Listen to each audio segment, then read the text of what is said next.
dire à l'ensemble de l'assistance que cette lutte ne concerne pas seulement les élus locaux. Ce n'est pas parce que nous sommes sur le thème de la volonté politique aujourd'hui que seuls les élus locaux sont concernés. Nous sommes tous concernés autant que nous sommes, aussi bien les femmes que les hommes. Très peu d'exciseurs, beaucoup d'exciseuses. Et c'est dommage. C'est la raison pour laquelle moi je voudrais demander pardon aux femmes. Cette lutte-là, nous avons attendu trop longtemps pour nous y engager. Les hommes devraient demander également pardon aux femmes d'avoir été des complices silencieux. Vous avez été des complices passifs. Et si aujourd'hui, Madame la Présidente de la Cour de justice de l'UEMOA l'a dit, si aujourd'hui les hommes vous vous engagez à dire « nous ne voulons pas de femmes mutilées », eh bien, je suis persuadée que la pratique passera.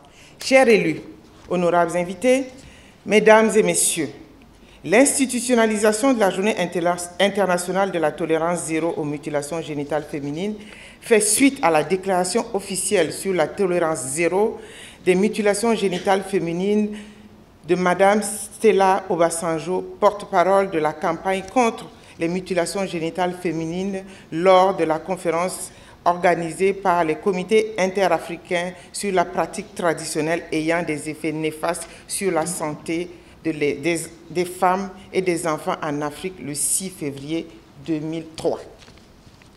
La résolution ARS 6746 portant sur l'intensification de l'action mondiale visant à éliminer les mutilations génitales féminines, adoptée le 20 décembre 2012, l'Assemblée générale des Nations unies appelait tous les États du système des Nations unies, de la société civile, tous les acteurs concernés à continuer de célébrer le 6 février de chaque année la Journée internationale tolérance zéro des mutilations génitales féminines.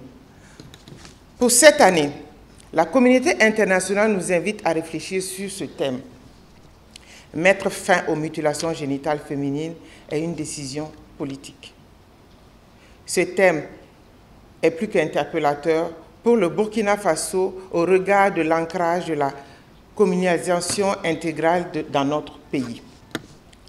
De plus, notre pays est engagé dans la relecture du Code pénal qui, en son article 380 et suite, réprime les pratiques de mutilation génitale féminine dans un contexte où les protagonistes de la pratique développent des stratégies caractérisées par la clandestinité, l'utilisation des frontières, le rabattement de l'âge des filles excisées. Au mois de décembre, il nous a été dénoncé l'excision d'une fille de 7 jours dans la ville de Bobo-Dioulasso. De nos jours, la pratique s'effectue à un âge plus précoce dans la discrétion en vue de limiter les risques pour les auteurs d'être traduits en justice, car la loi est de plus en plus pratiquée dans ce domaine.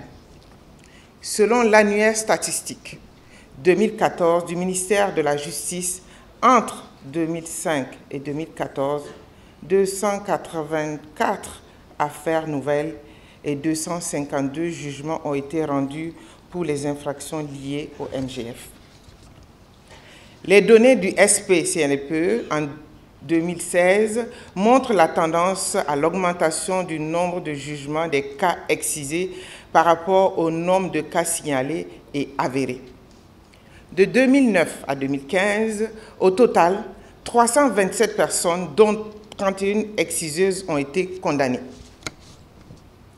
Chers élus politiques, honorables invités, mesdames et messieurs, l'institutionnalisation de cette journée a pour but de renforcer la dynamique au plan international, régional et national en vue d'intensifier l'action mondiale pour l'abandon de toutes les mutilations génitales féminines au Burkina Faso.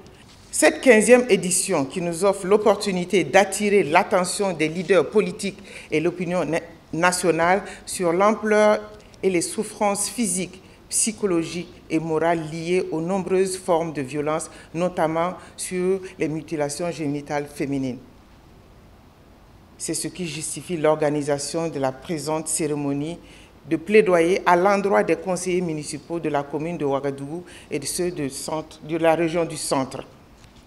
Chers élus politiques, honorables invités, mesdames et messieurs, l'action conjuguée du gouvernement, l'action de terrain et des partenaires techniques et financiers ont permis d'observer une tendance à la baisse de la prévalence des pratiques parmi les filles et les femmes âgées de 15 à 49 ans.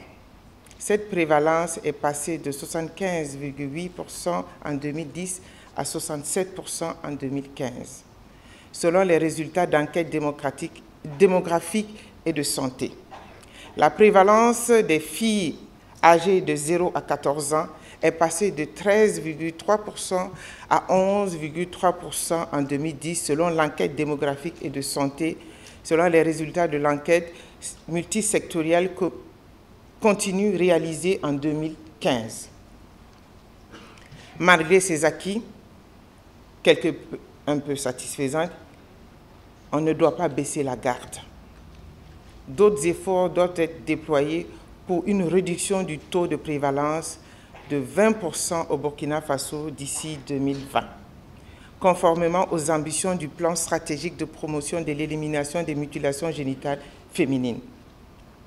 En effet, le constat est que certains individus développent des initiatives pour contourner la loi, d'autres tentent de renier le bien fondé de la lutte contre les pratiques de l'exclusion en véhiculant des fausses informations. Face à cette situation, les conseillers municipaux les plus proches des populations constituent des acteurs clés pour réaffirmer la volonté du pouvoir public à accentuer les actions de promotion à l'élimination des MGF au Burkina Faso.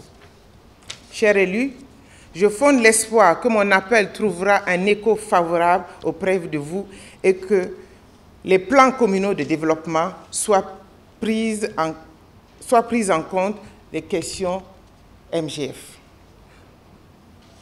Tout en vous réaffirmant ma reconnaissance et ma gratitude pour l'action déjà entreprise, je sollicite de tout cœur, une fois de plus, votre engagement aux côtés de mes structures techniques, notamment le secrétariat permanent du Conseil national de lutte contre les pratiques de l'excision, afin de mettre fin aux mutilations génitales féminines.